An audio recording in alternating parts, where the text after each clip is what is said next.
Bro ఈ మధ్యన రాజకీయ నాయకుల ఇది చూస్తే కనుక ఫోన్ ట్యాపింగ్లనే ఎక్కువైపోతున్నాయి. సో మనం గతంలో చూస్తాం తెలంగాణ ప్రభుత్వంలో కేసీఆర్ గారు, కేటీఆర్ గారు ఏదో ఫోన్ ట్యాపింగ్లు అని చెప్పి, సో మళ్ళీ ఇప్పుడు కూడా రీసెంట్గా ఆయన ఏదో చంద్రబాబు గారు ట్యాప్ చేశారని చెప్పి, మరి ఇటు పక్కన చూస్తే జగన్ గారి కోసం షర్మిల గారు ఫోన్ ట్యాప్ చేశారని చెప్పి, సో రకరకాలుగా వినపడుతున్నాయి. అసలు ఏంటి ఫోన్ ట్యాపింగ్ అంటే ఇక్కడ జగన్ అని కాదు, ఇక్కడ ఒకటి కోడ్ లాంగ్వేజ్ ద్వారా తెలిసింది ఏంటంటే అన్న కోసం షర్మిల ఫోన్ ట్యాప్ జరిగింది అనే విధంగా అనుకుంటున్నారు.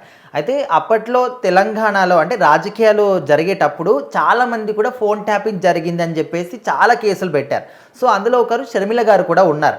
అయితే తను ఇక్కడ పాదయాత్ర చేసి అంటే అక్కడ వాళ్ళ అన్నగారితోని ఆస్తి సంబంధిత కొన్ని గొడవలు రావడం వల్ల అక్కడ నుంచి విడిపోయి తను ఇక్కడికి వచ్చి తెలంగాణలో పార్టీ స్థాపించింది. సో అప్పటి నుంచి ఇంకా తను పాదయాత్ర చేయడం కావచ్చు, తన పార్టీ గురించి కష్టపడడం కావచ్చు, ఇదంతా కూడా చేసింది. సో ఆ సమయంలోనే తన ఫోన్ ట్యాప్ జరిగింది అని చెప్పేసి కేసు పెట్టిందనమాట.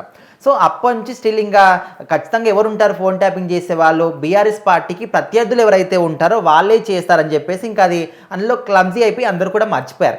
అయితే దాని గురించి తాజాగా కొన్ని న్యూస్లు బయటకు వచ్చాయి. అయితే ముఖ్యంగా షర్మిల ఫోన్ ట్యాప్ గురించి మాట్లాడుకుంటే అన్న కోసం ఫోన్ ట్యాప్ జరిగింది అనే విధంగా కోడ్ లాంగ్వేజ్ ద్వారా తెలిసిందనమాట. కాకపోతే ఇక్కడ అన్న ఎవరు, జగన్మోహన్ రెడ్డా లేకపోతే చాలా అప్పట్లో మనం చూసుకున్నాం, మనకు కేటీఆర్ కూడా జగన్ అన్న అన్నాడు. మరి ఇక్కడ కేటీఆర్ కోసం ఏమే ఫోన్ ట్యాప్ జరిగిందా లేకపోతే జగన్ కోసమే జరిగిందా అంటే ఇంకా కొన్ని అనుమానాలు. ఎట్లా అంటే అక్కడ అన్న నుంచి విడిపోయి తెలంగాణకు వచ్చి తను పార్టీ స్థాపించి కష్టపడుతుంది కాబట్టి తన పార్టీ ముందుకెళ్ళకూడదు, తనకు రాజకీయ జీవితం ఉండకూడదు అని చెప్పేసి జగన్మోహన్ రెడ్డి ఇదంతా కూడా చేయించాడు అనే విధంగా కూడా అంటున్నారు. అండ్ ఇంకొంతమంది ఎట్లా అంటే ఇక్కడ బీఆర్ఎస్ పార్టీకి పోటీగా వస్తుందేమో, దానికి పోటీగా వచ్చి ఎంతో కొంత ఇప్పుడు ఎంత పోటీ ఉన్నా కూడా తన పార్టీకి నష్టమే జరుగుతుంది కాబట్టి ఇక్కడ కేటీఆర్ ఇది అంతా కూడా చేయించాడేమో అని ఇట్లా రెండు కోణాల నుంచి కూడా చాలామంది ఆలోచిస్తూ ఉన్నారు. మరి ఇందులో ఎంతవరకు నిజం ఏంటనే పక్క పెడితే ఖచ్చితంగా ఫోన్ ట్యాపింగ్ అనేది ఎంత నేరమో నాకు తెలిసిందే. ఎందుకంటే ఇప్పుడు ప్రతి ఒక్కరి దగ్గర ఫోన్ ఉంటాయి, ఎవరి పర్సనల్స్ వాళ్ళకు ఉంటాయి, అది వాళ్ళ పర్సనల్ ఇంకా సపరేట్గా. సో దాని గురించి దాన్ని ట్యాప్ చేసి వాళ్ళు ఎవరితో మాట్లాడుతున్నారు, ఏం మాట్లాడుతున్నారో, ఎలాంటి విషయాలు షేర్ చేస్తున్నారని చెప్పేసి ప్రతి ఒక్కటి కూడా సీక్రెట్గా తెలుసుకొని ఈ విధంగా చేయడం అది ఖచ్చితంగా పెద్ద నేరమే. ఒక మనిషిని చంపేయడం కన్నా కూడా పెద్ద నేరం అనే విధంగా కూడా చాలామంది అంటూ ఉంటారు. ఎందుకంటే వాళ్ళ పర్సనల్ తెలుసుకొని ఈ విధంగా చేయడం కరెక్ట్ కాదు.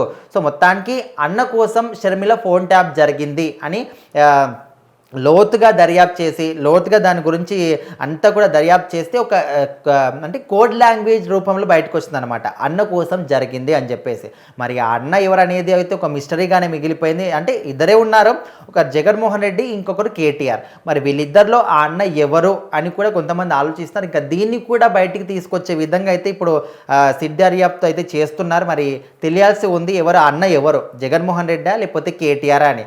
ఏదేమైనప్పటికీ షర్మిల ఫోన్ ట్యాప్ చేయడం అనేది ఖచ్చితంగా ఇప్పుడు సాధారణ ప్రజలు అంటే ఓకే, వాళ్ళ పర్సనల్ విషయాలు మాట్లాడుకుంటారు, ట్యాప్ జరిగిందంటే అది ఓకే, అది వేరే విషయం. కాకపోతే ఇక్కడ రాజకీయాలకు సంబంధించి ఒక రాష్ట్రానికి సంబంధించింది కాబట్టి చిన్న విషయం బయటకు వచ్చినా కూడా రీసెంట్గా మనము కల్వకుంట్ల కవిత గారు వాళ్ళ నాన్నగారికి రాసిన లేఖనే లీక్ అయినప్పుడు అది ఎంత విధ్వంసం సృష్టించిందో మనం చూసాం. సో రాజకీయాల్లో చిన్న లోపం జరిగినా కూడా అది పెద్ద ఇష్యూగా జరుగుతుంది కాబట్టి సో ఇప్పుడు దీని మీద ఇంకా దర్యాప్తు చేస్తున్నారు. చూడాలి మరి ఆ అన్న ఎవరి కోసం జరిగిందని.